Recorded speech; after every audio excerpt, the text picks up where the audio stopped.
This channel is made possible by viewers like you. My viewers, subscribers, and patrons greatly help to keep this channel going. I wouldn't be here today if it wasn't for all of you. Please make sure to subscribe so you don't miss any uploads. And if you'd like to go the extra mile, please check out my Patreon page. For just $1 a month, you'll get access to what I'm working on, previews of upcoming content, and even early videos, along with other tier options for those that are interested. Thank you, and now on to the video.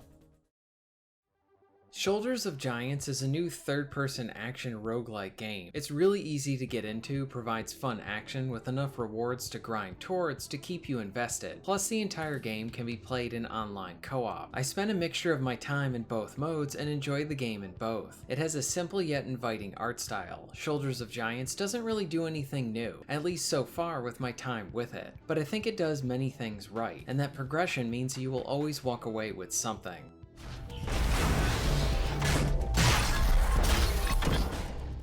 The setup for the gameplay is pretty interesting. You are a frog that commands a robot, so by default the game sort of controls like a third-person action game. The robot handles the melee as you swing around your sword, with the frog changing the action into shooting as you aim at your targets. This is all done seamlessly, meaning you can easily switch between using your sword and gun whenever you want. Hacking and shooting is pretty fun, but I do think that it's worth mentioning that both could be just a bit tighter. The swordplay feels a bit loose, with you sometimes aimlessly hacking at nothing. Maybe a lock-on could have helped with this, I'm not sure. And the shooting feels a bit imprecise, but thankfully you generally don't need that for most of the shooting. It's best to just sort of aim for center mass and get the job done.